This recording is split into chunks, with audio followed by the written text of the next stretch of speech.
Good day mga sir. So, ayan, review natin yung ating unit na PCX 160 2023 glossy black unit after 1,000 kilometer na ginamit na natin siya. Okay, so let's check muna natin yung panel board para makita natin kung ano ba yung naging konsumo niya.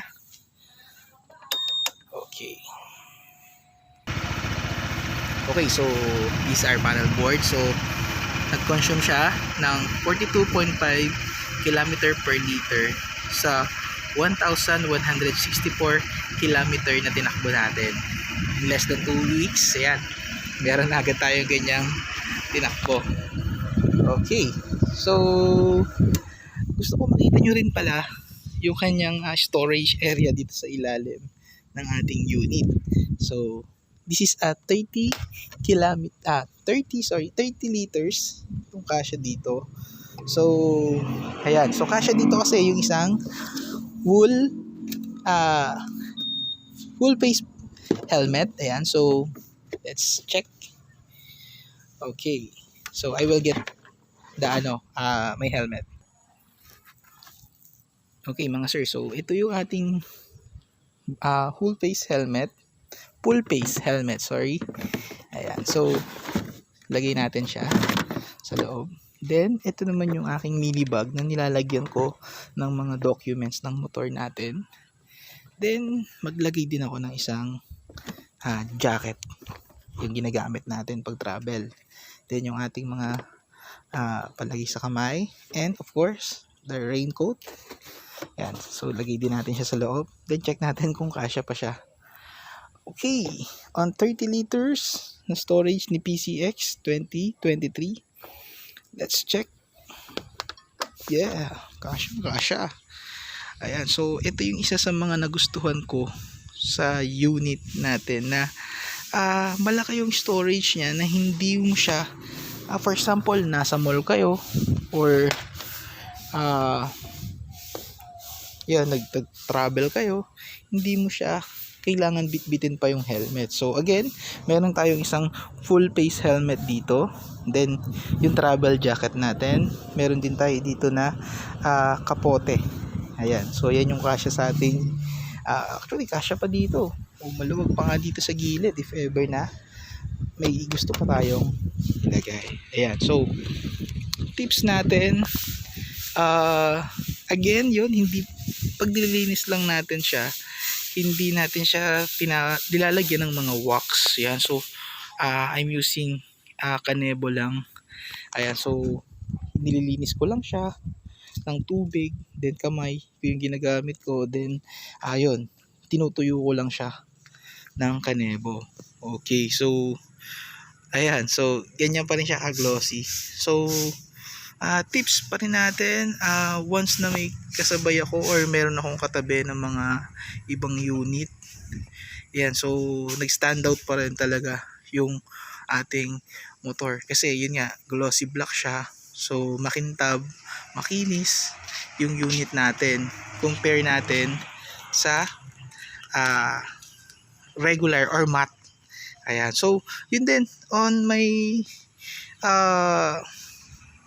experience din, nung nakita ko yung matte nito sa kasa tsaka itong glossy black na 2023, parang for me mas angat ito talaga kasi makintab, so meron siyang looks na parang pang kotse.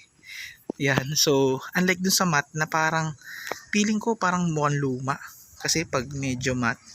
Ayan, that's for my opinion lang naman. So meron naman tayo iba-ibang opinion. So ayan, so then tips din, and yun nga, nagkaroon agad ako ng isang problem dito sa PCX ko. That's issue, nagkaroon siya ng gasgas.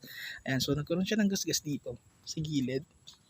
Yan, so nagkaroon siya ng scratches dito kasi kusa siyang natumba nung time na nagpark ako na medyo palusong, kasi nabiyahe ko na siyang unit na to ng 2 times in Tagaytay. So ang dinaanan ko is yung way na papuntang Marcos Mansion, Twin Mansion. Yan, so nung medyo palusong na kami,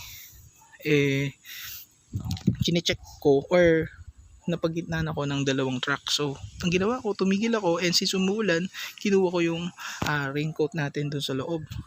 Then, nung sinusuot ko na siya, yun, naka-single stand siya. Then, kusa siya na natumba. I think that's the reason lang naman is dahil naka-single stand siya, tas palusong. So, sa may viewers, yan, ingatan natin yung unit, lalo na pagka palusong. Then single stand, nako, sobrang delikado pala siya.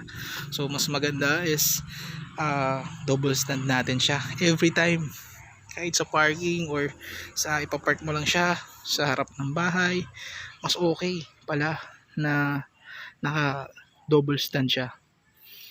Ayan, okay, so ayan, so ito pa rin, wala pa rin ako nababago.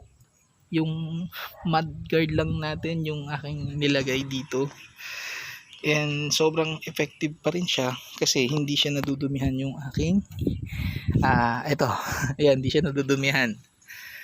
So on my 1,000 kilometer na nagamit, on my experience is so nice. Yun, maganda naman, so walang bitin. Nung inakyat ko nga siya patagaytay is nakaka-overtake pa ako sa mga ahon. So na-try ko na kasi din na mag-travel using my first motorcycle, which is the Honda Beat 2013 model. Yun, halos itulak talaga namin yung Honda Beat, makaahon lang. Then upon my experience dito nga sa ating unit is nakaka-overtake pa talaga siya sa paahon. Ayan, so kasi so to all my viewers, please pasupport po ng ating YouTube channels, mga sir. Please like and subscribe para makapaglabas pa tayo ng maraming video pa at ma-update ko pa kayo sa ng maraming beses pa using this Honda PCX 2023 glossy black unit. That's all guys, thank you very much and God bless. Ingat.